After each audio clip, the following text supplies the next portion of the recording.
بسم اللہ الرحمن الرحیم۔ آج ہم پاکی ناپاکی کے چند مسائل اہم قسم کے ذکر کریں گے۔ ایک تو انسان کے بعض اوقات میں کپڑے ناپاک ہو جاتے ہیں، تو اتنا اب وقت نہیں ہے کہ سارے کپڑے دھوئے جائیں۔ کیا کیا جائے؟ جتنا حصہ ناپاک ہوتا ہے متاثرہ حصہ پکڑ کے 3 دفعہ دھو لیجئے اور 3 دفعہ نچوڑ لیجئے، وہ پاک ہو جائے گا۔ جب وہ حصہ پاک ہو گیا تو پھر سارے کپڑے پہلے ہی پاک ہیں۔ دوسری بات، گھر میں چھوٹے بچے ہوتے ہیں، ظاہر ہے قالین بچھے ہیں تو کوئی نہ کوئی بچہ ہے یورین پاس کرتا ہے، پیشاب وغیرہ کر دیتا ہے، بار بار قالین کا دھونا آسان کام نہیں ہوتا۔ پہلی بات تو یہ ہے قالین کو پاک کیسے کیا جائے۔ ایک تو یہ ہے کہ قالین کو دھویا جائے، یعنی ایک دفعہ اچھی طرح سے پانی بہائیں، پھر اس کو صاف کریں اور دوبارہ سے پانی بہائیں، پھر وہ نکال دیں، پھر تیسری دفعہ پانی بہائیں، پھر اسے وائپ کر دیں جیسے وائپر سے صاف کرتے ہیں، یعنی پانی بہہ جائے اچھی طرح سے۔ قالین تو یوں پاک ہو جاتا ہے، لیکن چونکہ اس پر وقت بہت لگتا ہے تو آسان حل یہ ہوتا ہے کہ جہاں پہ قالین بچھایا جائے اور قالین کے ظاہر ہے کہیں یورین پاس کیا، ناپاک ہو گیا، تو جب وہ جگہ سوکھ جاتی ہے تو پھر آپ ایک چادر بچھا سکتے ہیں اس کے اوپر، جیسے وائٹ کلر کی چادر ہوتی ہے۔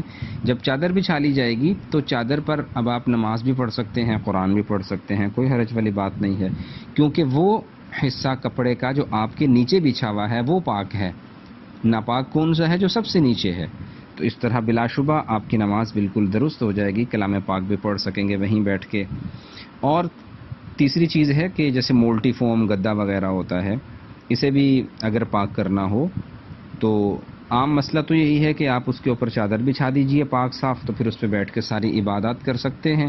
لیکن اگر دھونا چاہیں، دھو کے پاک کرنا چاہیں تو اسے کرسیوں پہ رکھ دیں، اوپر سے اچھی طرح پانی بہائیں، وہ پانی نیچے نکل جانے دیں، پھر دوسری دفعہ پانی بہائیں، اسے نیچے نکل جانے دیں، اس کے بعد تیسری دفعہ پانی بہائیں، اور جب وہ پانی نکل جائے تو وہ گدا بھی پاک ہو جائے گا۔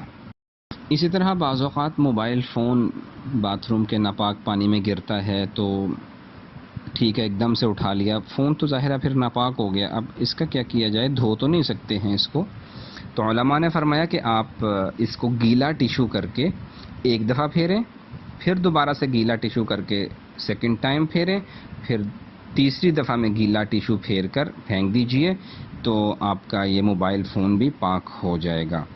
چوتھی چیز ہے کہ بعض اوقات کھڑے ہو کے لوگ پیشاب کرتے ہیں، یورین پاس کرتے ہیں، تو اس سے کپڑے ناپاک ہو جاتے ہیں۔ نبی کریم صلی اللہ علیہ وسلم نے منع کیا کہ تم لوگ کھڑے ہو کے پیشاب وغیرہ نہیں کیا کرو، کیونکہ دوسری حدیث پاک میں آ رہا ہے کہ قبر کا عذاب اکثر ایسے لوگوں کو ہوتا ہے کہ جو پیشاب کے چھینٹوں سے نہیں بچتے۔ اور اگلی بات یہ ہے کہ ہمارے ہاں مشہور ہے کہ جب وضو یا غسل کر لیتے ہیں اور اس کے بعد کپڑے چینج کرتے ہیں تو کپڑے چینج کرتے ہوئے جسم پر نگاہ پڑ جاتی ہے تو اس سے وضو وغیرہ پھر سے کرنا پڑتا ہے۔ ایسا نہیں ہے، جو وضو کر لیا تو اس کے بعد جتنی مرضی دفعہ اپنا لباس تبدیل کریں، اس سے کوئی فرق نہیں پڑتا ہے۔ اور اگلی بات یہ ہے کہ بارش کے موسم میں کپڑوں پہ چھینٹے پڑ جاتے ہیں تو اس کا کیا کیا جائے؟ یاد رہے کہ آپ کو اپنی آنکھوں سے نظر آ رہا ہے کہ یہ گٹر کا پانی نکل رہا ہے، اس کے چھینٹے میرے کپڑوں پہ پڑ گئے ہیں تو کپڑے ناپاک ہو جائیں گے۔ لیکن اگر آپ کو پتہ ہی نہیں ہے کہ یہ بارش کا پانی ہے، کہاں سے آ رہا ہے، اور پاکی ناپاکی نظر نہیں آ رہی، اسی طرح گٹر ابلتے ہوئے بھی نظر نہیں آ رہے، تو بس بارش کے پانی کی چھینٹیں پڑ گئی ہیں تو یہ پانی پاک ہے، کوئی حرج والی بات نہیں، آپ اسی میں نماز پڑھ سکتے ہیں۔